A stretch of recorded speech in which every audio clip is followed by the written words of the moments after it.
amigos, seguimos desde Pachacamá, Manchay, hoy sábado 21 de febrero del 2026, a pocos días de que concluya el segundo mes del año. Así que rápido se está pasando los meses, 2026 se nos va.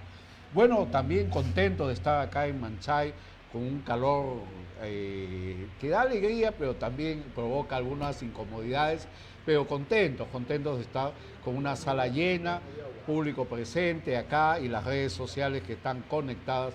Para todos ellos el saludo, para todas las personas que se están conectando. Sabemos que hay muchos alcaldes, gobernadores, municipalistas que están atentos a estas capacitaciones y para todo el público, porque el partido Somos Perú da esta capacitación abierta.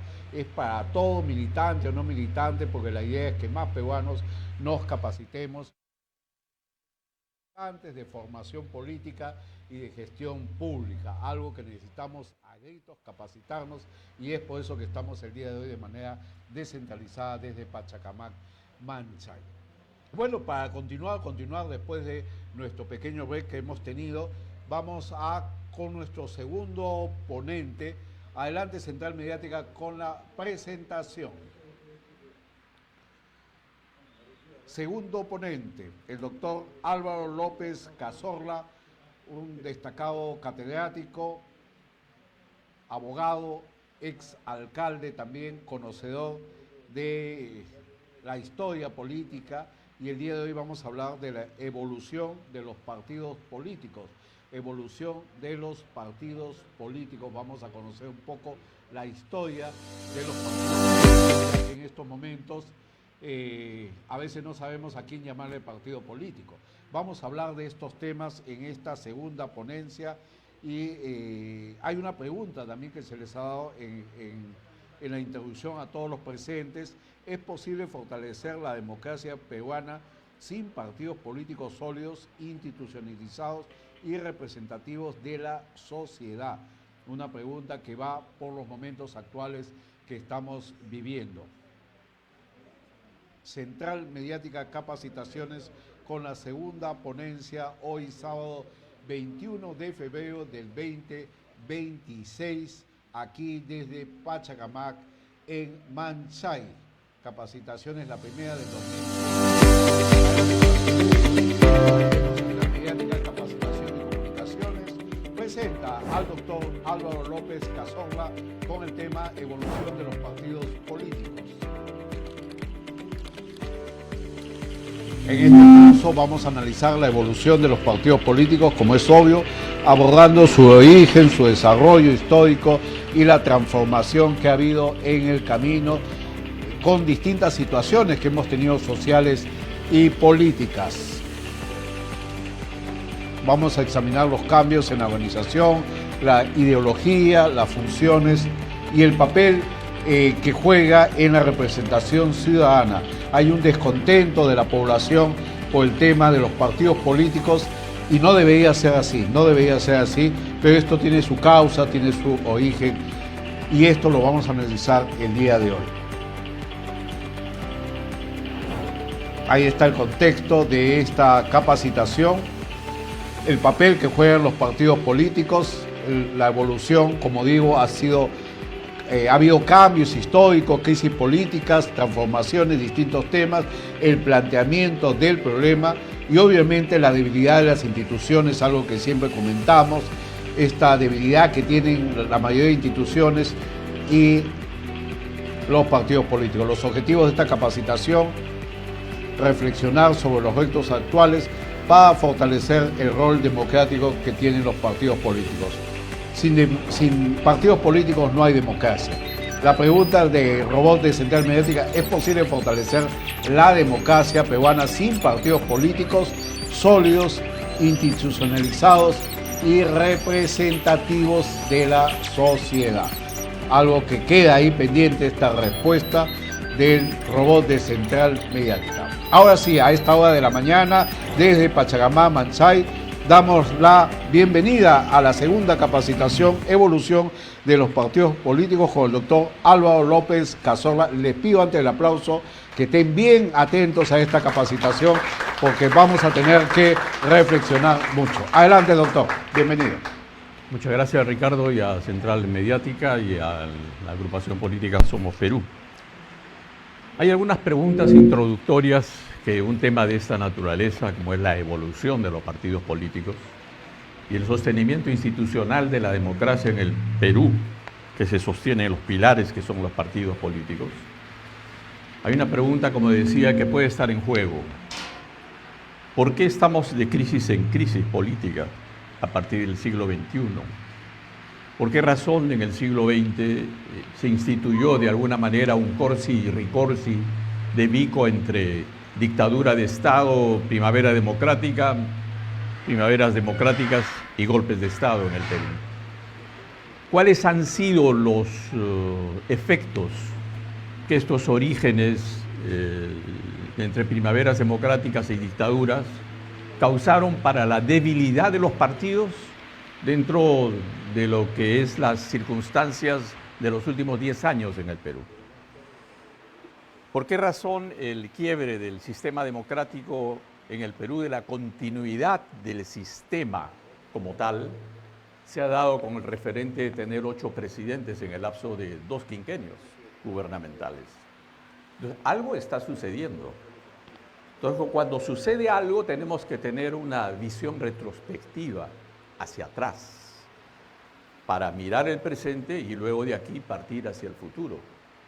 Yo no puedo tener una visión real, una visión concreta de lo que acontece en el Perú si yo no tengo una visión histórica de lo que aconteció en la institucionalidad democrática del Perú, incluso desde que fuimos república.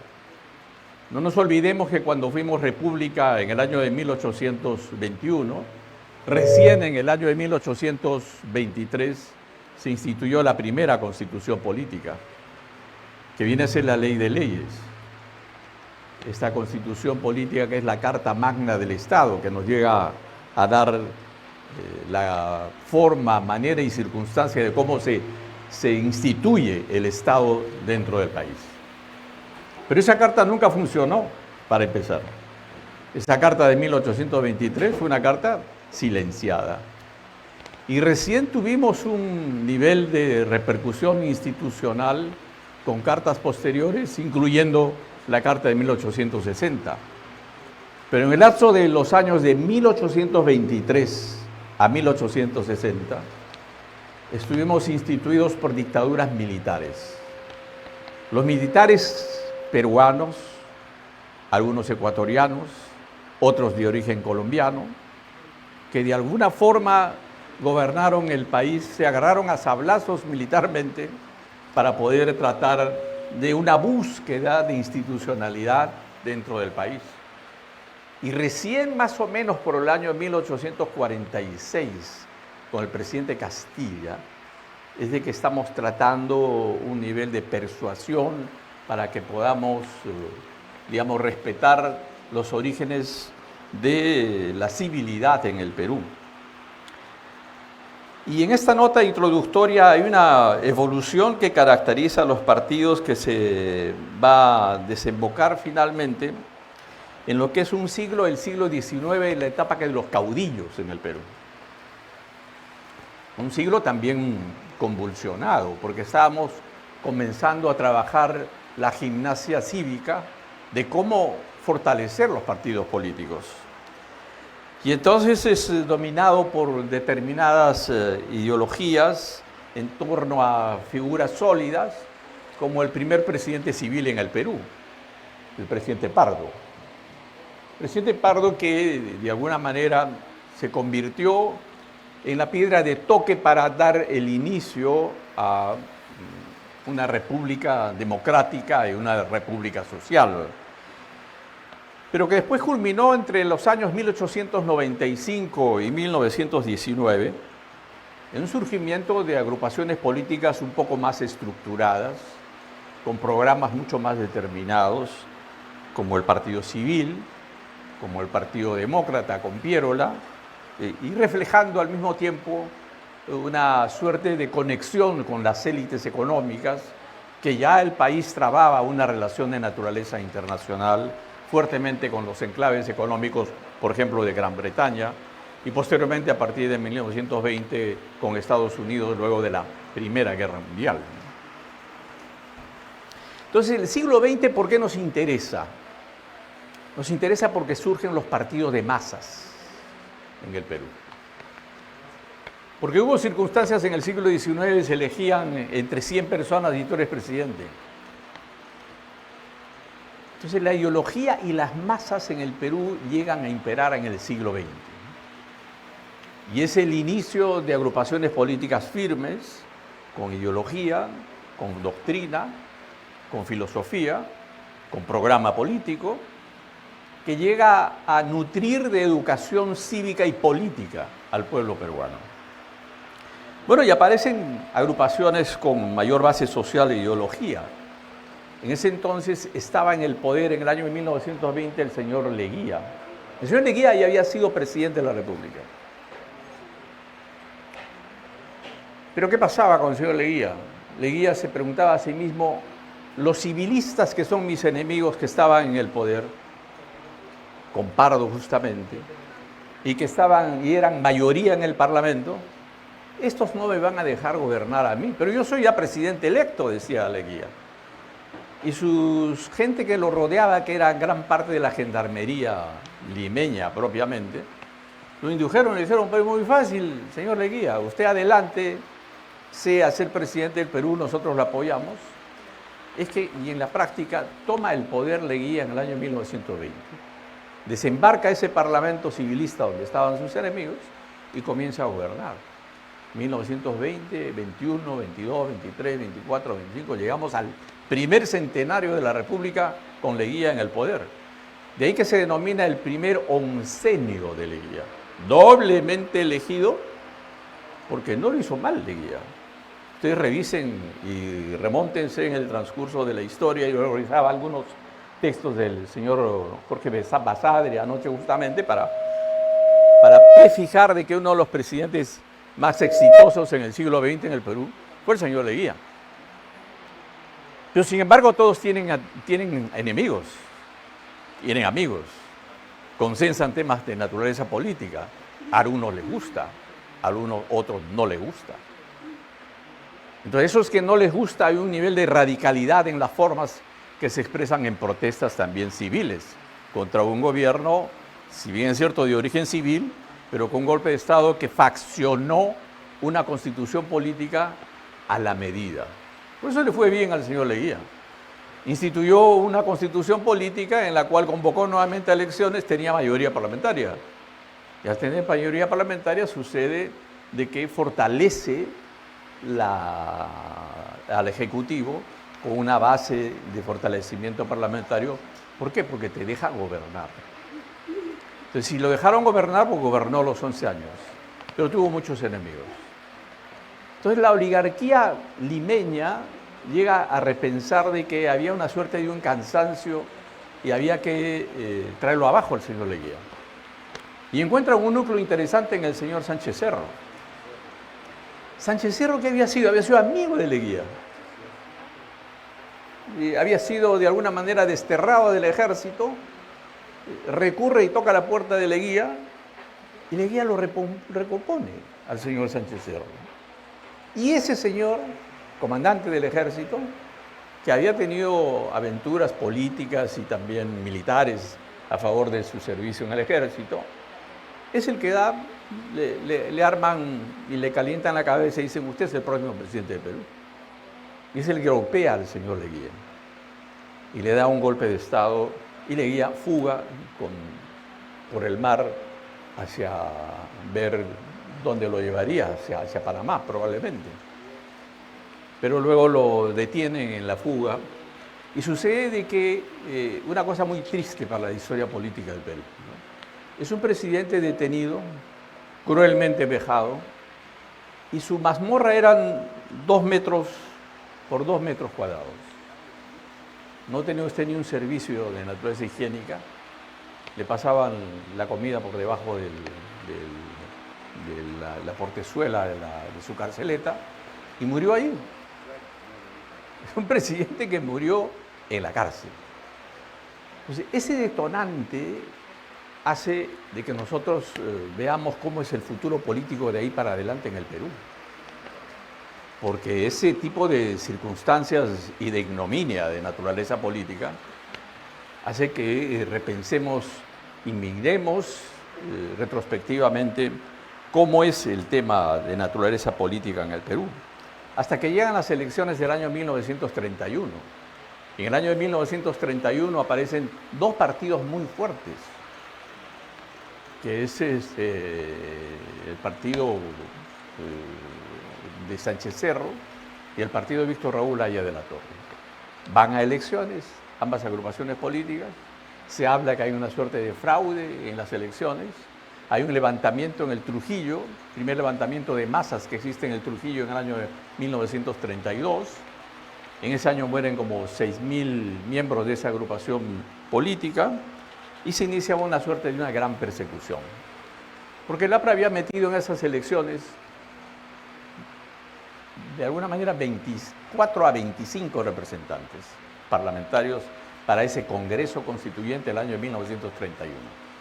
Imagínense hoy día, si es que como hoy día veintitantos parlamentarios, sea del partido que sea, viene una dictadura y lo sacan a esa base democrática instalada dentro del Parlamento.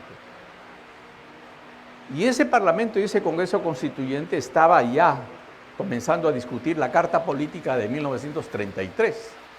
Esa Carta Política que iba a reemplazar la Carta Política que había trabajado Leguía. Entonces dijeron, vamos a desterrar la Constitución de 1920 y vamos a trabajar en la Constitución de 1933. Pero tuvieron un error y una visión, enojosa hacia el futuro. ¿Por qué razón? Porque si tú eres 100 representantes en este cuerpo legislativo que somos todos aquí, y expulsan a un tercio, que son 26, esa carta es coja. Porque hay un tercio de representación, que pueden ser 20 en el número, pero hay una corriente de opinión que seguían a esos veintitantos y que evidentemente te van a hacer la contraria cuando saques a relucir el nuevo texto de la carta. Entonces, cuando salga de relucir la carta de 1933, hay un tercio representativo muy fuerte y perseguido que no reconoce esa carta política. Y es más, esa carta política llega a inducir en un artículo, en el artículo 53, un artículo fatídico para el Perú, donde señalaban que ningún partido de índole internacionalizante podía tener accionar político dentro de las elecciones políticas en el Perú. ¿Quiénes eran esos partidos? Era uno de ellos el Partido Comunista. El Partido Comunista, que ya estaba fundado originalmente por Rabines y Mariátegui y posteriormente, no podía ser parte de la suerte de convocatoria de elecciones porque provenían de una tercera internacional marxista-leninista.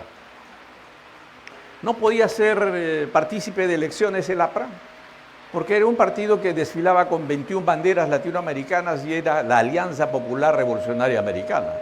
Era un partido internacionalizante. Y este partido internacionalizante no puede venir aquí con sus banderas latinoamericanas. Imagínense ustedes en ese entonces qué tal osadía para participar en luchas políticas. En ese desenfreno político, el Perú se desangró 14 años, mis queridos amigos. Estuvo el señor Benavides, ese congreso fue muerto el señor Sánchez Cerro, un aprista lo mató, al dictador Sánchez Cerro. El congreso se reúne de emergencia y determina al señor Benavides, Óscar R. Benavides, que sea el presidente del Perú, y gobernó aproximadamente 14 años, salvo una suerte de interrupción en el año de 1936, donde se fue a unas elecciones, donde el candidato del APRA, el señor Eguiguren, triunfó, pero como el partido aprista estaba perseguido, indudablemente esas elecciones no valían y el señor Benavides continuaba en el poder.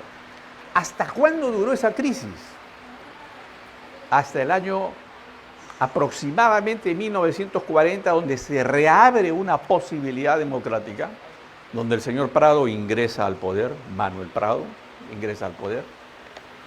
abre una primavera democrática del año 1940 hasta el año de 1944, sale del gobierno reemplazado por un Frente Democrático Nacional. Era una cosa muy interesante, porque gente de izquierda, de centro, de izquierda democrática, de centro y de centro a derecha, se unen para armar lo que se denomina el Frente Democrático Nacional. Pero tenían que buscar un candidato ad hoc, un candidato que no sea ni aprista ni comunista. Tenían que buscar a alguien representativo que pudiera nuclear las voluntades políticas de ese entonces. Entonces eligieron a un embajador del Perú en Bolivia, que era el señor Bustamante Rivero, un hombre que había sido tribuno, miembro de la Corte Internacional de La Haya incluso, un gran jurista, y fue elegido por abrumadora mayoría. ¿Y a qué sucede? Un tema que después nos va a costar muchísimo más adelante. La disfunción, el mal tacto político del presidente y del Parlamento para poder conversar y ponerse de acuerdo. Los parlamentarios decían: nosotros somos el primer poder del Estado. El señor Bustamante los miraba bajo el hombro. Y suponía de que como manejaba todo el presupuesto de la República, indudablemente podía manejar ministros y podía manejar todo el poder. Hubo una suerte de tira y afloja entre ese Parlamento, 2 años iniciales buenos, y el último año un año convulso, incluso con una suerte de sublevación de la Marina de Guerra para poder derrocar al propio Bustamante Rivero. Entonces ya jugaba de plano el ejército y la Marina y las Fuerzas Armadas para tratar de derrocar a civiles dentro del poder. Había una suerte de interés de naturaleza política también dentro de la raigambre militar en el Perú. El señor Manuel A. Odría, Apolinario Manuel A. Odría, era miembro del Consejo de Ministros del señor Bustamante. Era ministro del Interior. Y ante la crisis evidente, la gran oligarquía nacional, los intereses de la gran aristocracia peruana, predeterminan que Odría podría ser el próximo presidente del Perú. Y efectivamente lo fue. Este exministro, el señor Bustamante, se va a Arequipa, se conecta con todas las regiones militares, convoca a todos los militares, golpe de Estado en el Perú, y desde el año de 1948 está en el poder el famoso ochenio del señor Alegría. Pero hay que ver una cosa interesante aquí, que ya juega el factor geopolítico y los movimientos que se dan en el mundo. Había pasado la Primera Guerra Mundial, había pasado ya prácticamente la Segunda Guerra Mundial. Estábamos en pleno advenimiento de la Guerra de Corea. Entonces Corea necesitaba insumos de naturaleza mineral en el Perú y surge el abastecimiento de minerales y el nivel de exportación y la buena paga de nuestras exportaciones. Entonces el nivel de decisiones para infraestructuras mayores en sectores como educación y potencialmente en el sector salud hacen de que efectivamente se consolide en una expresión muy odrista de ese entonces, ¿no? Que se manifestaba en toda la infraestructura de obras, son amores, ¿no es cierto? Y en consecuencia, a tal extremo de que el señor Odría tenía el nivel de aceptación de la población que llega a tratar de democratizar su dictadura, convocando a elecciones en el año 1950. Nadie participa, ninguno de los partidos políticos participa. Él mismo se autoelige, la gente autoelige el propio Parlamento de Odría, y Odría sigue gobernando hasta el año 1955. Siglo XX en el Perú, siglo XX de recreación de masas contra masas, siglo XX de tradiciones iniciales de las ideologías políticas, aprismo y comunismo, y al mismo tiempo el inicio de nuevas aventuras de naturaleza política, como lo veremos más adelante. Para el año de 1956, ya cuando estaba en bajada y en declive el nivel de aceptación del señor Odría, gana las elecciones el señor Manuel Prado Ugarteche. Y Prado compite con otros dos, entre ellos Eguiguren, pero el APRA y el comunismo estaban perseguidos, estaban desterrados, y hubo una suerte de expresión natural del señor Prado en el sentido de que otorgaba libertades públicas si es que él salía elegido. Ese tercio de esa representación que les decía del año de 1933 se movilizó por las libertades públicas que ofrecía el señor Prado, y ese tercio representativo le da la victoria final al señor Prado. Previo armazón de las listas parlamentarias, y hay una suerte de un convivio, diríamos, democrático entre el APRA y el pradismo entre los años de 1956 a 1961. Y hay una suerte también de un San Benito, de una suerte de coalición que tildaban al APRA, y el APRA perdió muchos adeptos por ese nivel de suerte de coalición con el pradismo. La historia hace un análisis muy sencillo. ¿Qué preferías tú, seguir perseguido 14 años o llegar a un nivel de entendimiento público para que efectivamente la democracia se consolide y no exista el nivel de persecución fratricida en el país? Ya habían líderes tanto del comunismo como del aprismo desplazados, algunos cargando en su mochila más de 14 años purgando carcelería. Entonces, entre el sumar y el restar y perder vigencia de naturaleza ideológica, seguramente que esa línea de trabajo de naturaleza de táctica y estrategia política valió para darle el poder al señor Prado Ugarteche en esa época. Pero años después se conoce una historia en la cual al señor Prado los militares le tocan la puerta y dicen: bueno, tú vas a ser presidente, ya tienes los votos, pero si en el año 1961, donde termina tu mandato, vuelve el señor Haya de la Torre, a ti te damos un golpe de Estado. Y te vas tranquilo a tu casa, no te hacemos nada, te vas y te vas a tu casa. Eso se supo después de muchos años después, cuando determinadas gentes que lo visitaron allá al presidente García en el año 1985, le contaron una real historia que había acontecido.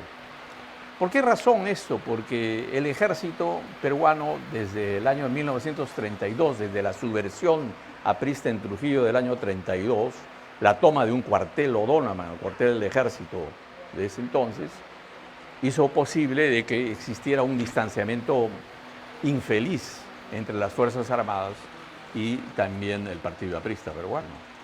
Y es así que cuando Haya de la Torre gana las elecciones en el año 1961, viene un triunvirato militar y le dice: señor, un momentito, usted no va a ser presidente del Perú. Entonces el señor Haya de la Torre se vio obligado a renunciar, a dar un paso atrás y decir: bueno, pero yo prefiero que se trabaje la democracia en el país y no que existan golpes de Estado. Ese triunvirato duró un año. En ese año de triunvirato del señor Pérez Godoy se armaron nuevas reglas de juego de naturaleza electoral, participaron por primera vez en la historia democrática del país, surgía del origen de un frente de juventudes del año 1956 formado por Seo Belaúnde, nace Acción Popular el año de 1961. Y Belaúnde sale con un norte y un propósito óptimo, conjuntamente con las candidaturas de Haya de la Torre y del señor Manuel A. Odría. Entonces son tres quienes se presentan en las elecciones del año 63. Estamos con el APRA, con la Unión Nacional Odrista, y estamos con el belaundismo. El señor Belaúnde gana las elecciones en el año de 1963. ¿Cuál es la lección histórica de la relación entre el Ejecutivo y el Parlamento, entre el año 63 al año 68? El APRA hace una coalición de naturaleza política, con una alianza política dentro del Parlamento con la Unión Nacional Odrista. el belaundismo no tuvo mayoría parlamentaria. ¿Qué era la coalición? La coalición era una suerte de práctica cotidiana que se daba en los partidos nórdicos, en Suecia, en Noruega, en Dinamarca. Entonces, los partidos se ponían de acuerdo constantemente, iban a referéndums, se ponían de acuerdo en coaliciones parlamentarias estratégicas de medio año, de un año. Entonces había una suerte de libertad de pensamiento mucho mayor. En cambio, cuando nosotros nos alianzamos en el Perú con una agrupación política, simplemente nos descabezan. Entonces dicen que nos han traicionado, que están renunciando a los principios del partido, están pactando tras de nosotros. Todo eso se nota, ¿sí o no? Todo eso se conversa acá en el Perú. Porque no estábamos acostumbrados a tener ese ejercicio cívico-democrático normal. Porque no tenemos esa gimnasia que tienen los países nórdicos. No tenemos esa gimnasia de entendimiento que tienen los países europeos como Inglaterra o como lo tiene el propio Estados Unidos. Hoy día Estados Unidos tiene una vigencia de 250 años de democracia. Nuestras democracias son frágiles todavía. Estamos recién conviviendo con factores de establishment democrático en el Perú, con sucesiones mal bien hechas desde el año 2000 hasta la fecha. Estamos hablando de 26 años inestables, pero ya no con dictadura, pero sí dentro del ejercicio cívico-democrático. 26 años frente a 250 años es un 10%, nos falta un 90% para poder ascender cívicamente y poder reprogramarnos el chip que nosotros tenemos para mayores entendimientos políticos. Lo que quería decirles con esto de las coaliciones parlamentarias es de que esa coalición parlamentaria del APRA con la Unión Nacional Odista fue fatal para el señor Belaúnde. Porque el señor Belaúnde decía, yo soy Poder Ejecutivo, yo tengo el presupuesto, pensaba igual que Bustamante y Rivero. Y empezaron a caer gabinetes tras gabinetes en el año 1963 al año 1968. Entonces esto desmoronaba el arquetipo de la relación de poderes entre el Poder Ejecutivo y el Parlamento. Entonces no había un convivio adecuado. Y es por eso que de eso aprovechan los militares nuevamente, pero que son militares forjados dentro de la estructura académica del CAEM, que habían estudiado y analizado la suerte de ideologías políticas en el Perú, las desavenencias de naturaleza política. Entonces habían jóvenes militares que creían que había llegado un momento de una revolución mucho mayor en el Perú. Porque no nos entendemos. Revisemos la historia del siglo XX hasta el año 1968. Entonces los militares llegan con una voz institucional de las Fuerzas Armadas. Y todo el mundo, si usted revisa los editoriales del diario La Prensa de ese entonces, del diario El Comercio de ese entonces, todo el mundo decía, este va a ser un golpe de derecha, típico en el Perú, como lo fueron los precedentes golpes de Estado. Pero no. Este fue un golpe que dio una suerte de un puntillazo a la oligarquía nacional. Un solo ejemplo, el tema de la reforma agraria. Nadie en su sano juicio hubiera pensado que la institucionalidad de las Fuerzas Armadas produjera una reforma inusitada que ni los parlamentos primaverales de Belaúnde ni lo de Bustamante y Rivero lo pudieron dar. Y si lo daban a cuentagotas y con miedo y con temor. Pero esta gran reforma agraria, con todos sus defectos, con todas sus desafecciones, causó un nivel de impresión tremenda hasta nuestros días. Hay estudiosos que cualifican lo siguiente a la reforma agraria, mirando la historia con visión retrospectiva. Y dicen, si no hubiera surgido la reforma agraria, si no se hubieran repartido las tierras como efectivamente se llegaron a repartir, Sendero Luminoso hubiera tenido un aliado directo en aquellas comunidades campesinas, que hoy día en el Perú son más de 6.000 comunidades campesinas, en las cuales hubiera habido una suerte de revolución y el señor Aymar Guzmán ya hubiera estado sentado en Palacio de Gobierno. Entonces, es muy frágil, era muy frágil el tema de la institucionalidad en ese entonces porque nos faltaba ejercicio cívico. Pero pese a esas circunstancias mayores, menores, pasó el septenio, 7 años, por eso se llama el septenato del señor Velasco Alvarado, con sus más y con sus menos, y viene un desgaste institucional de las Fuerzas Armadas, donde se ven obligados, a raíz de un movimiento febrerista del año de 1974, donde comandos universitarios estudiantiles se levantan a nivel nacional,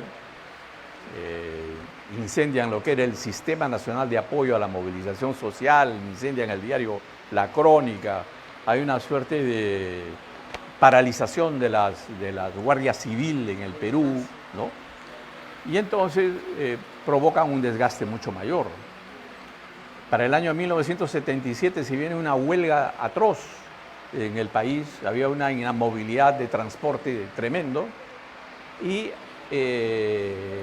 toma el poder para ese entonces, ya el año 75, el señor Morales Bermúdez, 77 hay esa huelga nacional y se ve obligado, curiosamente, las Fuerzas Armadas, después de cuántos años, del 68 al 69, 70, 71, 72, 73, 74, 75, 76, 77, después de 9 años, a convocar nuevamente a los partidos políticos.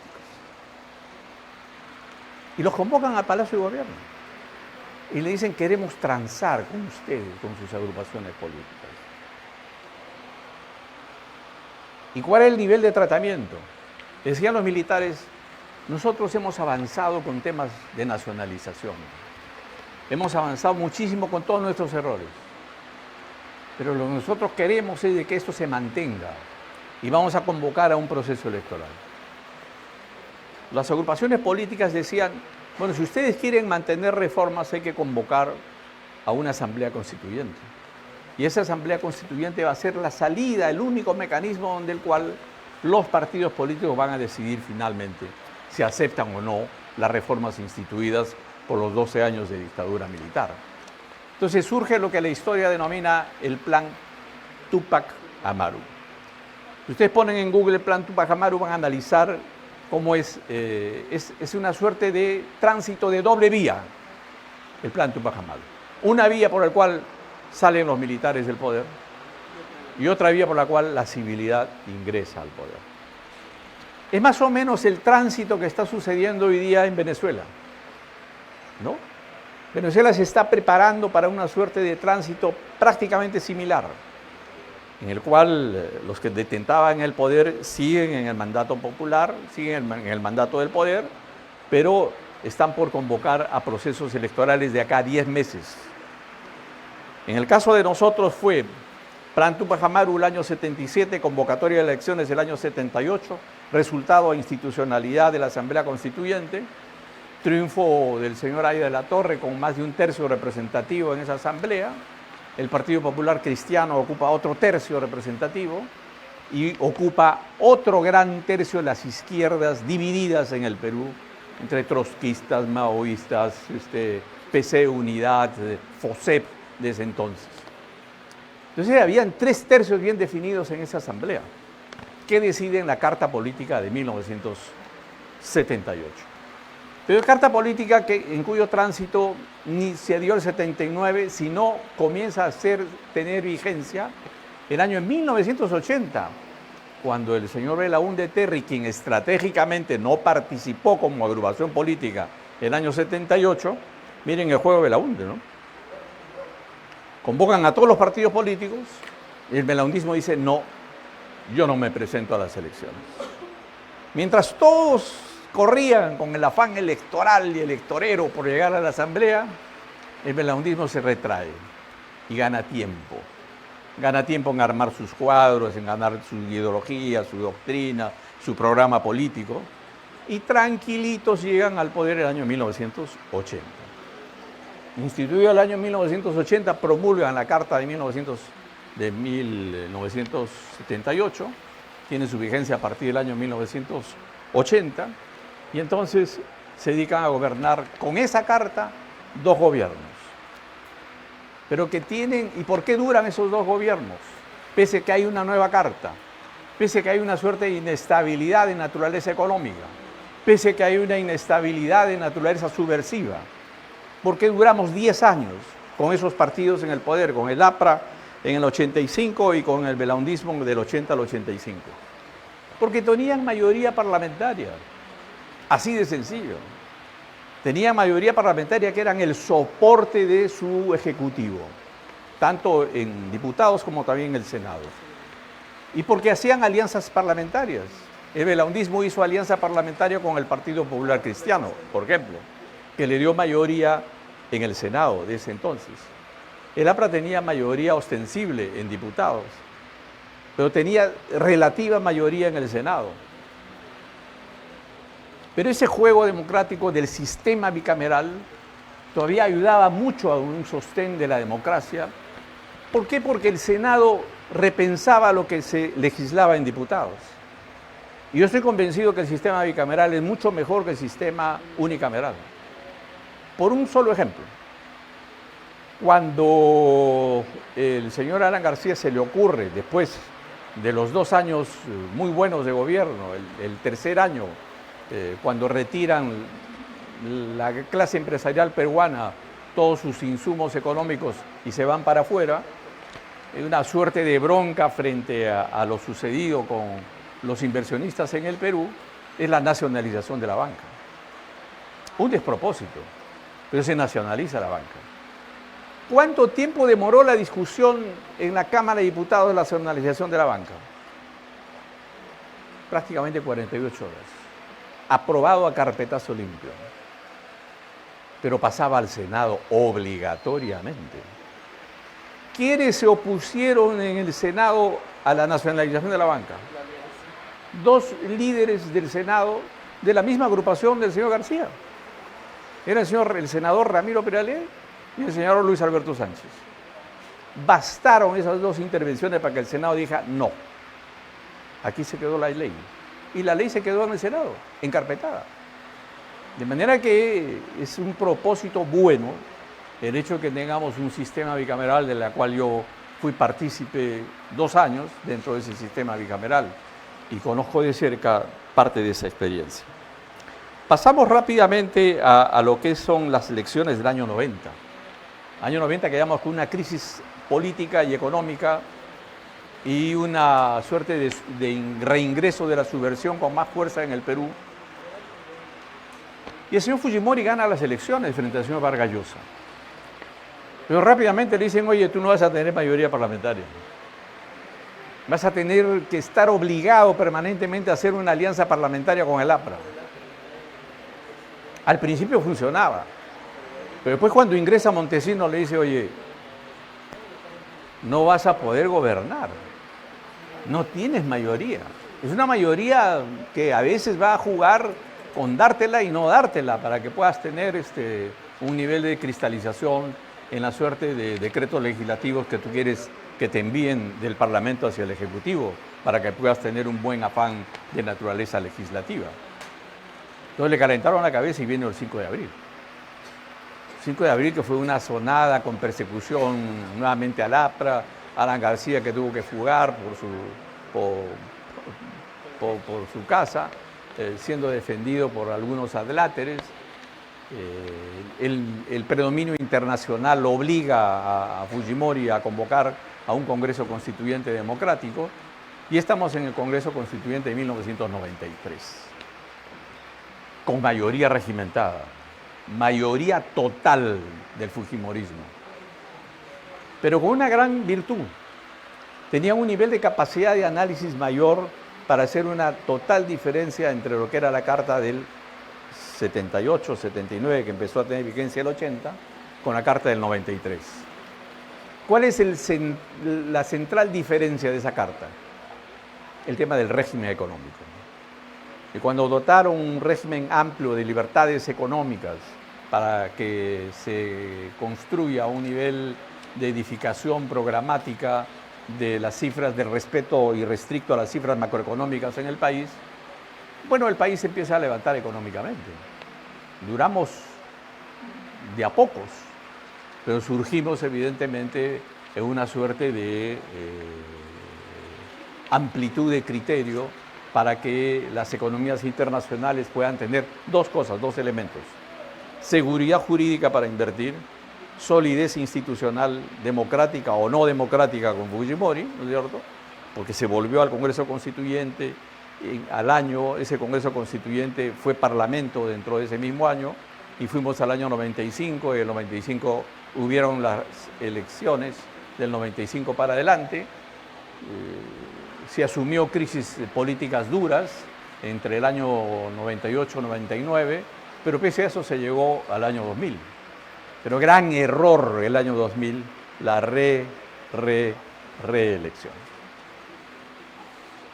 Todo estaba bien, hasta que surgió la ambición, surgió el egoísmo de naturaleza política, la soberbia política, el tratar de aferrarse directamente al poder, que son malas compañeras y malas señales, como lo hemos visto, y como lo estamos viendo ahora también. Y entonces estamos en el año 2000, con un debilitamiento de las organizaciones político-partidarias de ese entonces, ¿no? Durante todo el transcurso del 93, 94, 95, del 95 al 2000, desaparecieron los partidos políticos. Nadie creía en los partidos políticos. Pero pasaron esos años y después el civismo peruano y la educación cívica del Perú dice, bueno, volvamos a las elecciones. Surge lo que surge con el famoso video de Montesinos, Fujimori fuga y renuncia a la presidencia de la República, y el Parlamento se tiene que reunir por primera vez en el siglo XX para que un miembro del Parlamento sea un presidente transitorio. Entonces, la primera vez dentro del siglo XX, casi frisando el siglo XX, comenzando el siglo XXI, que elegimos al señor Valentín Paniagua. No lo hace mal Valentín Paniagua. Hay un tránsito ordenado, se dedica a un nivel de regulación electoral adecuado y gana las elecciones futuras el señor Toledo. Toledo tiene como primer ministro al señor Kuczynski, tiene mayoría parlamentaria, tiene buenos gabinetes, hay que reconocerlo, tenía gente probada dentro de los gabinetes. Los defectos de Toledo eran evidentes, que lastimaban indudablemente a la institucionalidad del Poder Ejecutivo desde entonces. Entonces, mucho hace el nivel de respeto irrestricto al poder que encarna la nación un presidente de la República, y lo estamos viendo como ejemplos cercanos. En consecuencia, un primer piso, digamos, de una reinstitucionalidad democrática del Perú se convalidó en el régimen de Toledo. Un segundo piso fuerte, con crecimiento económico, con puestos de trabajo de cerca de 3.500.000 empleos, que nunca se dio anteriormente en el Perú, con un crecimiento al borde entre 8 y 9% del Producto Bruto Interno, con reducción de la pobreza y con un nivel de combate cabal a la desnutrición, hizo posible que el segundo gobierno del señor García se reivindicara sobre el primer desastroso gobierno del señor García. Muy bien, pero llegamos al 2006, luego viene el humanismo, viene una suerte de duda entre el propio señor Humala, que decía y estaba convencido de que él era un nacionalista pro-velasquista, jura con una constitución que no era la de 1993, jura con la constitución de 1980, una cosa de locos. Entonces, desde ahí comenzaba un nivel de inestabilidad, porque no sabes lo que quieres, finalmente. Cuando hay un tema de decisión de naturaleza política sobre el tema minero, el otro dice, bueno, yo prefiero el agua antes que el oro. El agua versus el oro. Bueno, pero todo depende de cómo va a ser el tratamiento minero en el Perú y cómo va a ser el nivel de una legislación óptima para que se puedan salir adelante.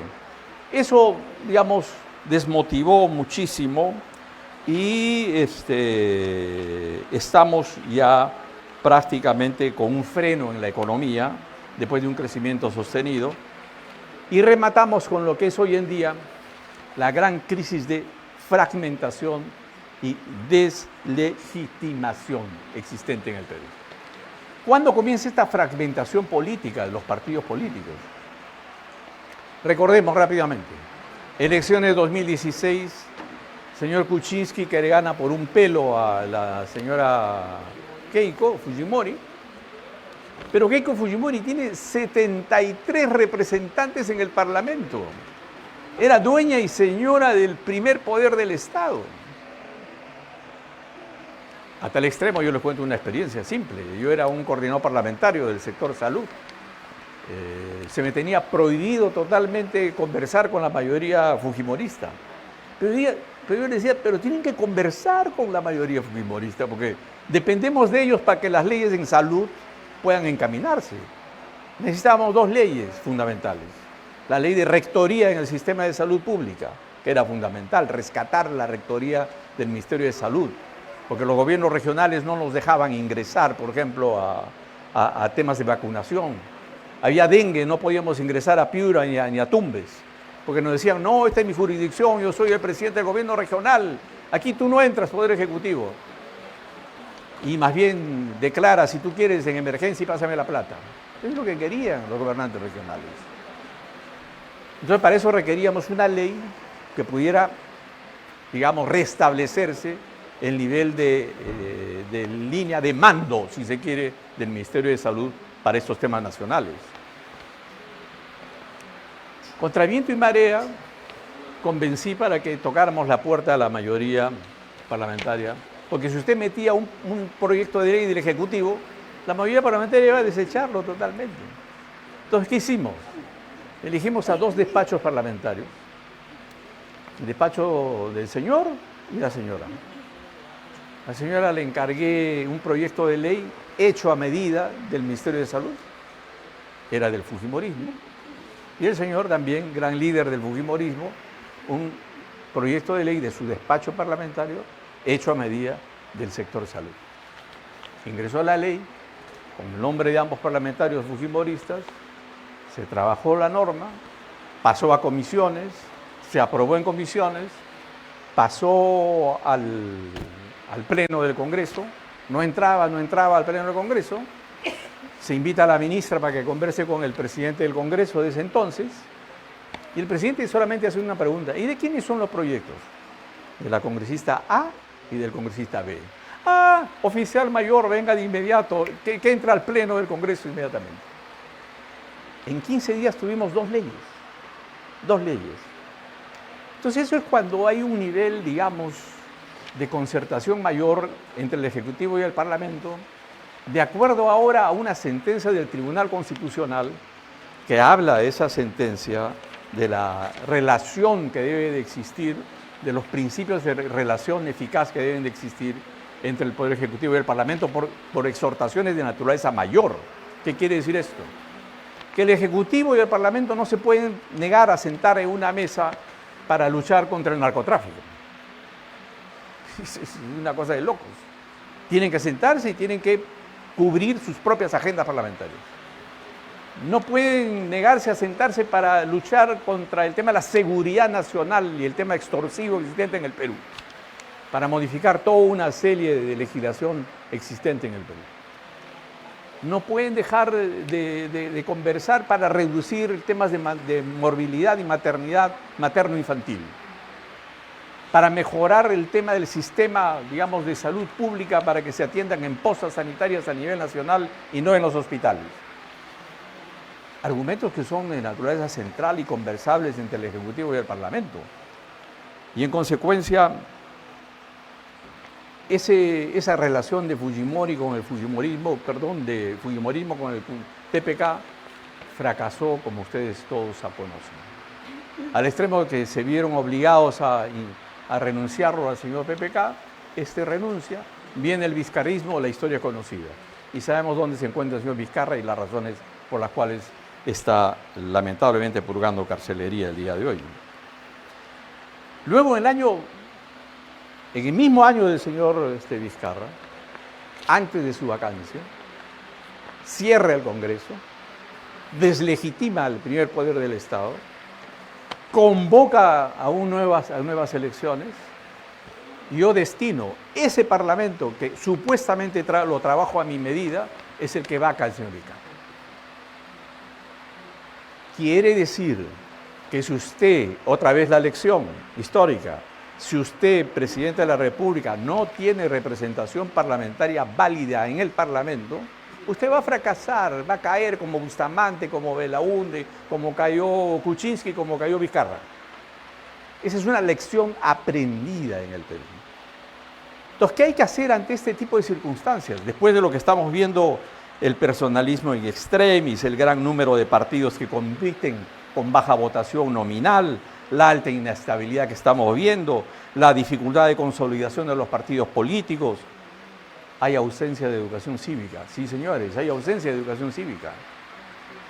Segundo lugar, hay ausencia de educación política. Sí, señor, hay ausencia de educación política. Señor, veamos lo que ha sucedido hace poco y con el presidente que tenemos hoy día.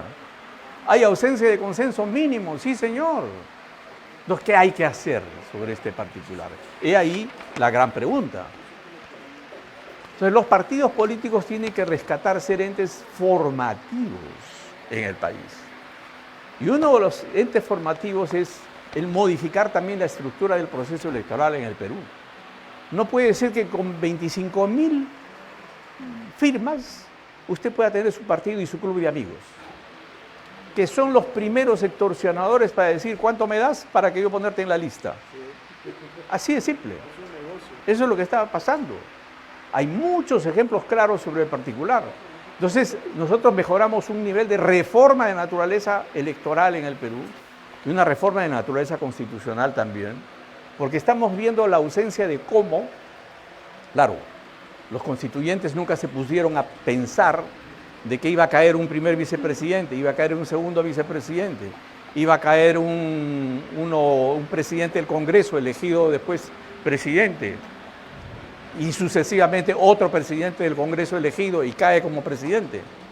No podemos legislar sobre absurdos, pero ya este nivel de desasosiego legislativo hace pensar en que pueda existir una reforma en la cual obligatoriamente un presidente pueda ser sacado con temas de vacancia, no con un tema de censura de 60 votitos o 50 votos o 70 votos. La Constitución está hablando de 87 votos y con derecho a que usted lo escuchen dentro del Parlamento. Usted no puede votar un presidente con 40, con 50, con 70 o con 75 votos. Si el texto constitucional para una vacancia le está diciendo que se requieren 87 votos. Y usted debe escucharlo. Al más criminal de los criminales se lo escucha cuando está frente a un juez, ¿sí o no? Se lo escucha. Tiene que escucharlo, después lo empitan adentro, tiene una relación con la fiscalía y lo empitan adentro. Pero en tema de las relaciones políticos, sociales y parlamentarias tenemos que mejorar muchísimo. Este es un breve resumen que más que resumen viene a ser un toque de sintonía para que todos estemos atentos a temas de reforma electoral a futuro, veamos seriamente cómo vamos a votar en las próximas elecciones, configuremos nuestro esquema de trabajo para que revisemos programas, directivas, etcétera, y confiemos con fe y esperanza que el Perú puede salir por encima de tremendos problemas. Muchas gracias. Muchas gracias al doctor Álvaro López Cazorla por su ponencia el día de hoy. ¿Alguna pregunta, alguna inquietud del público para complementar con el tema virtual? ¿Ha quedado clara la ponencia? Queda mucho por discutir, sí, doctor, en estos temas, más con la coyuntura política que estamos viviendo. Vamos al público virtual. Yasmín, ¿alguna pregunta para el doctor antes de concluir esta ponencia? Así es, Ricardo, tenemos bastante interacción del público virtual. Tenemos algunas preguntas.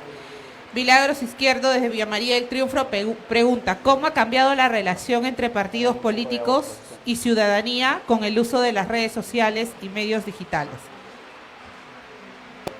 Perdón, ¿puede repetirme la pregunta? ¿Cómo ha cambiado la relación entre partidos políticos y ciudadanía con el uso de redes sociales y medios digitales? Está habiendo un avance, evidentemente el siglo XXI hoy en día, estamos conviviendo con el nivel de la tonalidad de la tecnología mucho mayor. Indudablemente que los partidos políticos tienen que reciclarse y tienen que tener un avance de ejecutoria de tecnología de punta para un nivel de relación inmediato. El ejemplo muy claro es este. Aquí estamos convocados casi un centenar de personas, pero están viendo 300, 400, 500 o miles de personas a través de los medios digitales. Esto es un sentido positivo, neto, de cómo influye muchísimo en armar corrientes de opinión. Es por eso que hasta en el periodismo se da. Muchos influencers de la noche a la mañana que vienen surgiendo y arman sus corrientes de opinión. Por cierto, el tema de corrientes de opinión con seriedad, con veracidad, con un nivel de alcance óptimo de los análisis de naturaleza política y no con noticias truculentas o con noticias, digamos, de fake news que hacen mucho daño dentro de la toma de decisiones a nivel individual o colectivo dentro del país. Yasmín, ¿otra pregunta? También tenemos una pregunta de Johnny Villacorta, dice, lo felicita por la ponencia al doctor y pregunta ¿qué debemos ver los electores para analizar que este u otro partido político son dignos de un voto? Bueno, tener cercanía e interés en cómo estamos en pleno proceso electoral y en pleno debate electoral. Hoy día justamente yo leía en que se debatían ya y se iban a votar de cuáles eran las fechas en las cuales iba a haber un nivel de programación a la presentación de los programas, sean en televisión, radio y reproducidos a través de los medios.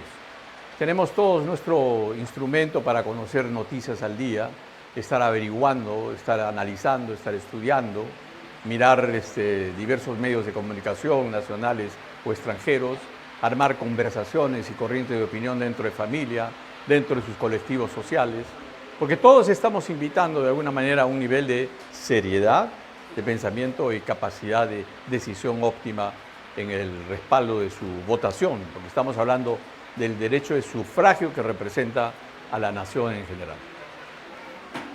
Bien, tenemos una última pregunta de Miriam Raquel Álvarez Tintaya de Santa Anita. ¿La crisis política fue culpa de los presidentes o la debilidad de los partidos? Yo creo dos temas que van copulativamente unidos. Los partidos tienen que ser escuelas de gobierno, escuelas formativas de gobierno. De esas escuelas de gobierno tienen que surgir los líderes. Y ese líder tiene que tener un nivel de concepción, no solamente de organización y gestión gubernamental, sino de ética y moral. Ese presidente tiene que tener una buena dosis de representar al país en su conjunto. De manera que son dos componentes que van copulativamente unidos. Por un lado, y por otro lado el de la versación y la probidad. Ser versado, analista, estudioso y probo, que quiere decir honesto y éticamente concebible en beneficio de la colectividad en general. Doctor Álvaro López Cazorla, el tema de los candidatos siempre uno discute porque el partido los pone. Debería haber una buena elección de parte de los partidos políticos. Pero siempre la discusión está en el tema de los requisitos. Lo hemos hablado en muchas entrevistas, que es más fácil ser candidato a la presidencia que postular a cualquier supermercado, digamos, sin ofender a nadie.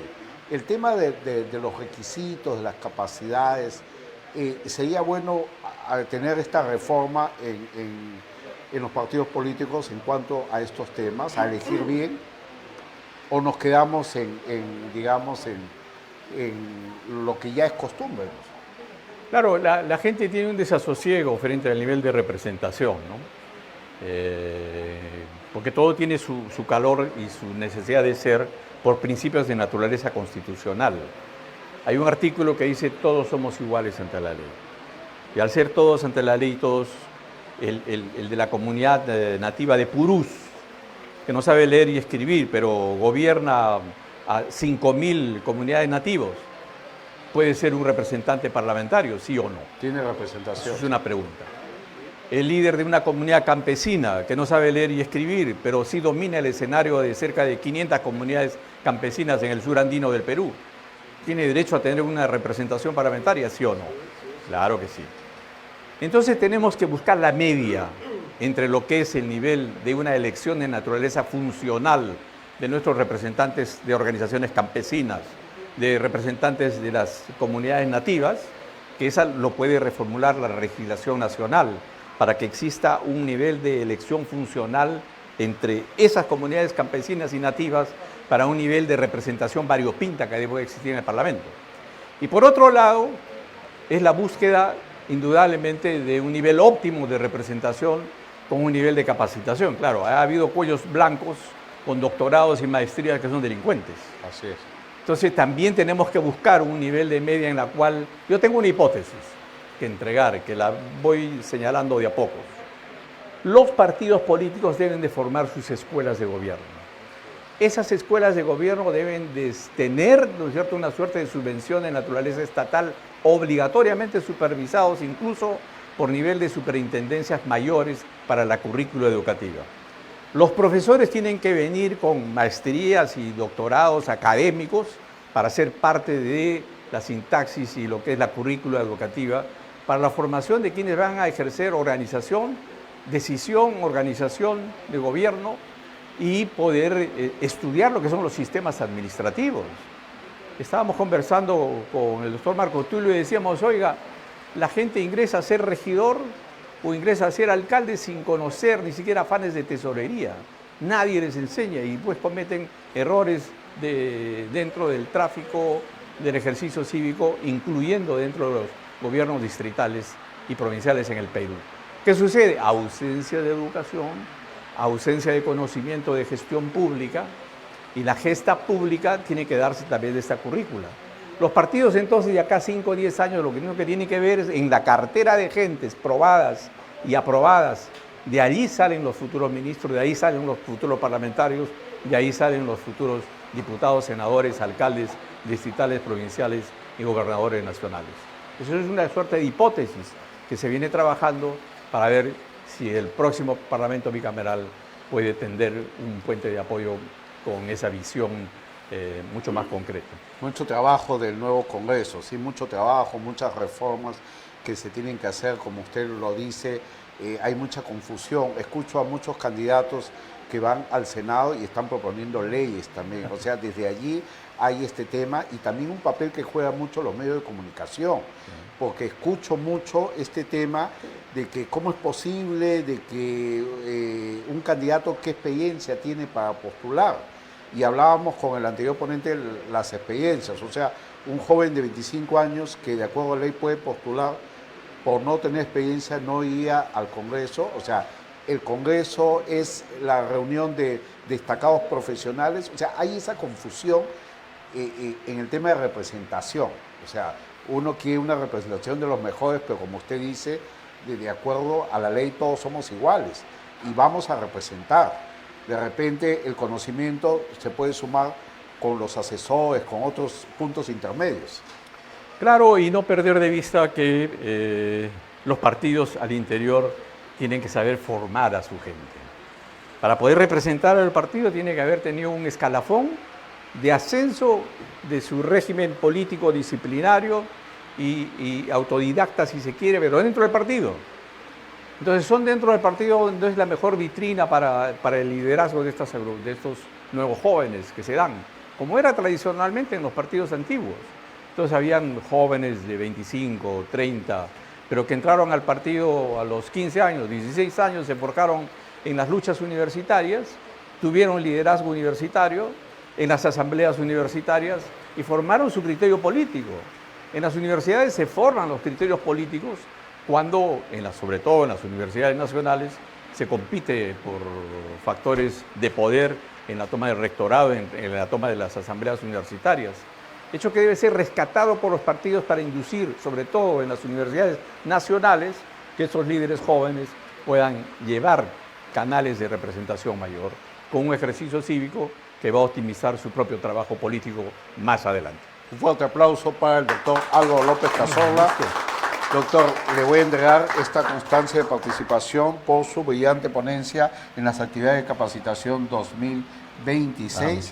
Una foto para el recuerdo, donde estamos dando por clausurada esta brillante ponencia. Como le dije al inicio, después de esta ponencia hay que filosofar un poco, hay que pensar en todos estos temas porque es responsabilidad de todos los peruanos. Muchas gracias nuevamente, doctor. Muchas gracias. Vamos a ir a un pequeño corte. El doctor Marco Tulio Gutiérrez está con nosotros ya para la tercera ponencia, el tema de la descentralización, algo que muchos gobiernos han querido hacer y a veces siempre sigue siendo criticado este tema. Vamos a ir a un pequeño corte, un coffee, y retornamos con las capacitaciones del Partido Democrático Somos Perú y Central Mediática. Un fuerte aplauso para todos ustedes. Una fotito, doctor, para cerrar esta ponencia. Con mucho gusto. Doctor, ¿quiere decir que la nueva ley de la reforma